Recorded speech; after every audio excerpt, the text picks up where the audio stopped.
Hello parents, இன்னைக்கு நம்ம வீட்லயே ஒரு சின்னதா ஒரு ஐ செக்அப் பண்ணி பார்க்கலாம். அதாவது நம்ம குழந்தைங்க ரெண்டு கண்ணுமே யூஸ் பண்ணி தான் அவங்க எல்லா பொருளும் பாக்குறாங்களா, இல்லைன்னா ஒரு கண்ணு தான் யூஸ் பண்றாங்களாங்கிறத நம்ம வீட்லயே ஈஸியா செக் பண்ணி பார்க்கலாம்.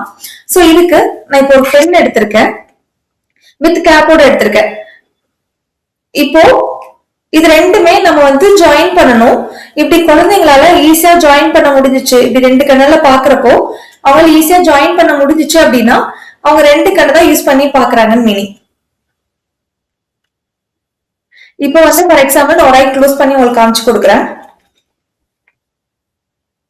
இப்போ இது ரெண்டுமே நான் ஜாயின் பண்ண ட்ரை பண்றேன். லைட்டா டிஃபரன்ஸ் ஆகுது. சோ நான் ஒன்ஸ் அகைன் காமிச்சு கொடுக்குறேன். சோ பாத்தீங்கன்னா உங்களுக்கு இங்க டிஃபரன்ஸ் தெரியும். சோ இந்த மாதிரி டிஃபரெண்ட் ஆகுது. ஆனா அதே இது நம்ம ரெண்டு கண்ணும் சேர்த்து யூஸ் பண்ணோம் அப்படின்னா நம்மளால ஈஸியா பண்ண முடியும். ஈவன் நீங்களே கூட வீட்டுல ட்ரை பண்ணி பார்க்கலாம். சோ உங்க குழந்தைங்களுக்குமே ட்ரை பண்ணி பாருங்க. அவங்க ப்ராப்பரா போட முடியல, இல்லைன்னா போடுறதுக்கு ரொம்ப கஷ்டப்படுறாங்க அப்படின்னா அவங்க ஒன் ஐ தான் யூஸ் பண்றாங்க, இன்னொரு ஐல இருந்து வர இமேஜ் நம்ம பிரெயின் எடுத்துக்கல அப்படின்னு மீனிங். சோ அவங்களுக்குலாம் கண்டிப்பா ஐ டெஸ்ட் பண்ணியே ஆகணும். சோ இந்த கண்டிஷன் இருந்துச்சு அப்படின்னா இக்னோர் பண்ணாம கண்டிப்பா ஐ செக்அப் பண்ணுங்க. அண்ட் நீங்களுமே ட்ரை பண்ணி பார்த்துட்டு என்ன வருதுன்னு கமெண்ட்ல ஷேர் பண்ணுங்க.